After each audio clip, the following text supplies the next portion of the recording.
Hello YouTube, and welcome to episode 1 of Fermented Thoughts, where we take in a little bit of alcohol and bring in a lot of conversation. Today, of course, we're talking about none other than J. Cole's new song, Port Antonio.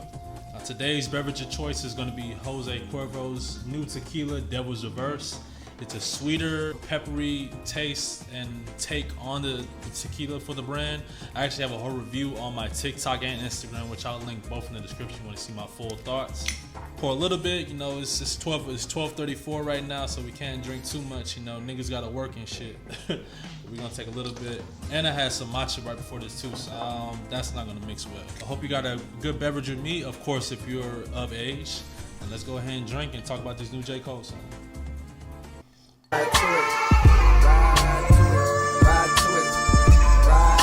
Now, before I get to talking about the song in detail, I just want to talk about my history with J. Cole. I've been a fan of J. Cole since 2010, early 2011. I think early 2011 in high school. Friday Night Lights. So we're talking almost 15 years ago, just crazy. He's probably been the artist that's been my favorite overall artist since I first heard about him. His rapping ability, his relatability, I just fuck with it ever since day one.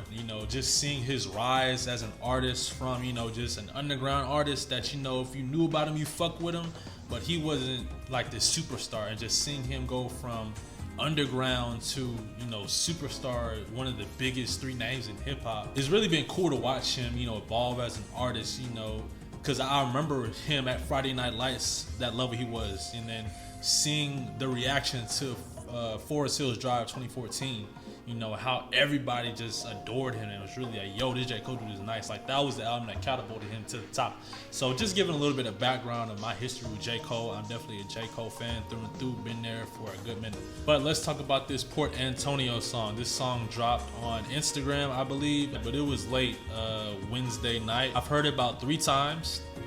As of now, I didn't hear it when it came out. I saw the lyrics and I saw people talking about it. I went to wait until the hype dies down.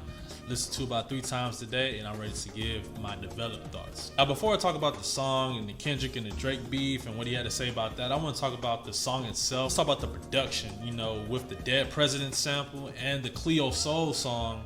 I'm a big Cleo Soul fan, by the way, so that was dope. He included that. And I think that sample actually goes along with the message that J. Cole has, but I'll get to that later. So I think just the way the production was lied down, just smooth, real easy. It's almost like a beat that just made for him to talk to you, and that's one of J. Cole's best traits when rapping, is he can talk to you and just, make you feel like, yo, I know this dude, I know this struggle, I can relate to this. And this beat just laid perfectly for him. I don't know if he produced, I don't know if that information that's come out in and who produced the track. I wouldn't be surprised if he did produce the track, because J. Cole does produce a lot of his own music and is very talented at doing it as well. Production was really good with the sample, how the way the beat just rode smooth. It was just real, a moody beat. This is something I can play again. It's not one of these songs with the message that you hear it one time and you hear the message and you never listen to it. I can play this repeatedly. If I'm just chilling, got some people over, we're just chilling, laid back, you can throw this Cole song on and it wouldn't interrupt the vibe at all. And moving past the production, let's talk about the overall song lyrics.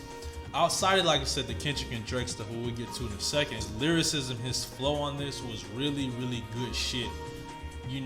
From the bars he was talking about, because you refuse to shoot the gun don't mean that it's deadly. You want the deliveries is mine, you gotta search on Prime.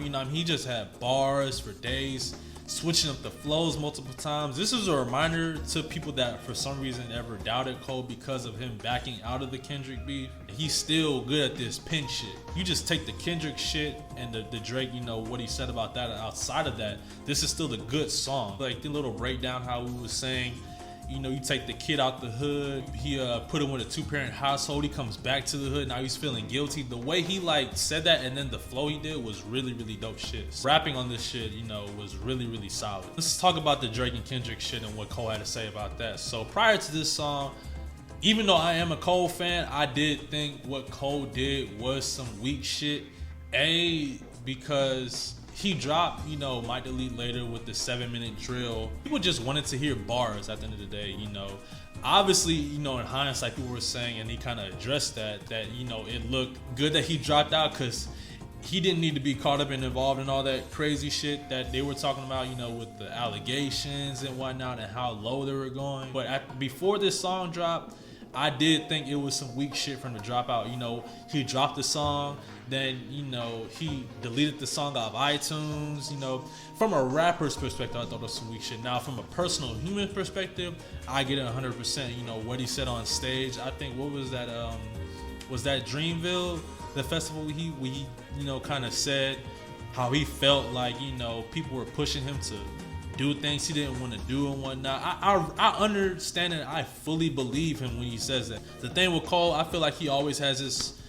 What he tells you is what you get. He's not gonna bullshit you with how he feels. He's gonna put it in his rhymes. From what we see and from we observe, and another reason why people really fuck with Cole, he's a really genuine dude. He's not gonna be telling you shit that he doesn't, really feel that way. So a human perspective, I understand where he was coming from with taking the song down and withdrawing himself out the beef. But from a rapper's perspective, you supposed to be, the king of this shit. On My Delete Later, you was saying, nobody want to see you in these bars. But then it's like, okay, you get an opportunity to prove that, and then you back up. But he said here in Port Antonio, kind of addressing it, saying things like, the bots were pushing me to push us to do things. Didn't want to lose a brother and stuff. I really felt that's really what he was feeling, and it kind of goes with that message he was saying at the Dreamville Festival. When he's saying like, it was just some corny shit I did that my heart really wasn't in this. You know what I'm saying? I just did it because people was egging me on. The internet was saying, oh, you the king, you gotta go at him. Kendrick came at you, you gotta do something.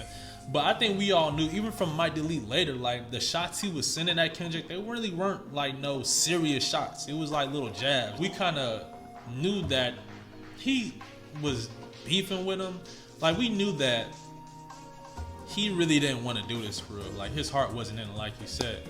And the way he addressed this, I feel like was just really mature and just went about it how I would expect Cole to do. He put in his raps, he said what he had to say and said, look, I'm still this pen shit.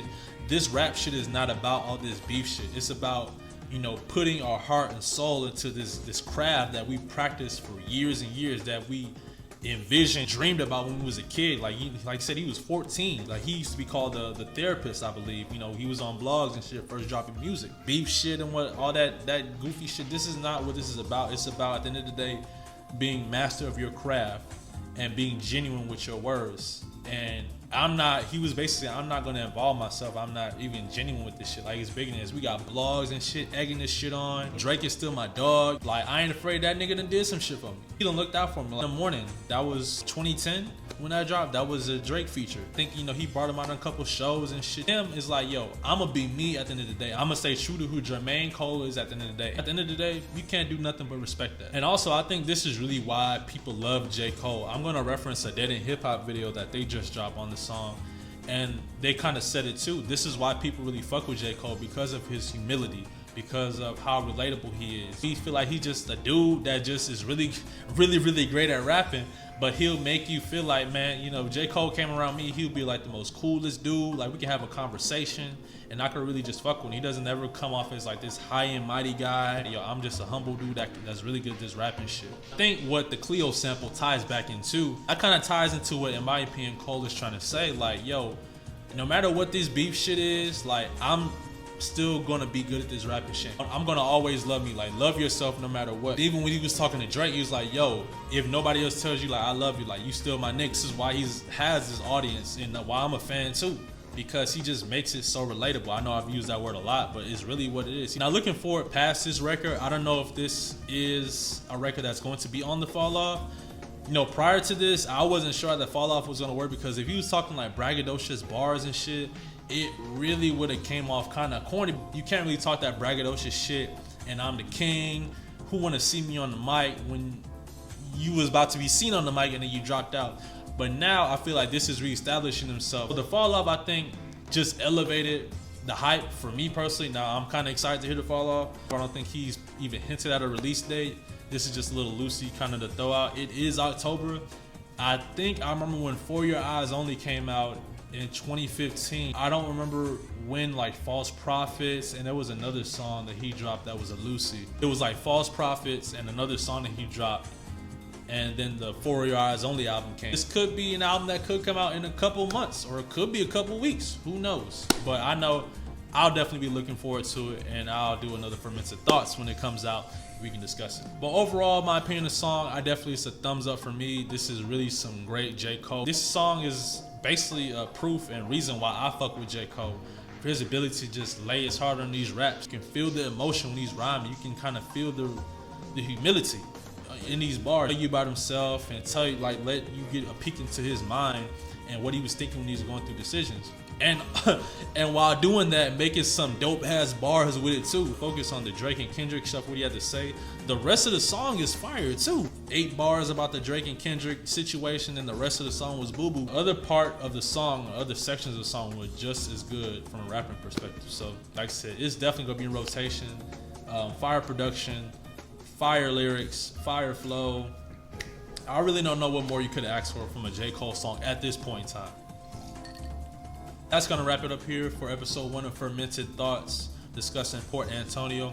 Tell me what y'all guys and girls think about the song below. Are you bumping it continuously? Is this a one and done for you? Do you agree with what J. Cole says? Do you think he's bullshit? Let me know. We can have a conversation. I'll be in the comments for sure. In either case, this is Lewis from Dark Grapes. Y'all stay hydrated, stay moisturized, and drink responsibly.